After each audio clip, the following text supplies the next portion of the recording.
جواب نه میدونی چیه، مامانم خیلی منو دوست داره و یه جورایی اصلا انگار من شوهرشم، مثلا پدرشم. ترجیح میده هیچ جا نری ترجیح میده من اصلا واسه خودش نگه داره و موفق بوده. و موفق بوده، واقعا موفق بوده. الان چه جورین با هم؟ هیچی، با هم داریم زندگی یه ذره می‌کنیم. اینور بشین اون خلاصه دیگه نذاش دیگه. نذاش بری خونه خودت. نه خونه اوایل شوهر. خیلی دوست داشت. مثلا سوم راهنمایی اینا که بودم خیلی میگفت که مثلا هر خواستگاری اومد قبول کن و اینا. اون سوم موقع راهنمایی آخه خیلی زود بچه نیست؟ بودم دیگه.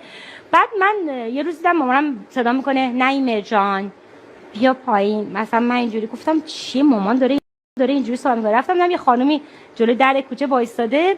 من رفتم و دیدم اینجوری گفتش که من خیلی از شما خوشم اومده و اینا، می‌خوایم بریم خواستگاری. دیگه من گفتم نه من قصد ادامه تحصیل حالا درس خونم نبودم ولی گفتم قصد ادامه تحصیل دارم. خلاصه دیگه اومدم به بابام گفتم بابا خواهش میکنم مامان بگو که من الان قصد ازدواج ندارم. بابام گفت پس هیچ خواستگاری نمیاد، هر وقت خودش دوست داره. هیچ خواستگاری یعنی اولی آخریش همون بود. ببخشید وای نباید اینا رو میگفتم. خب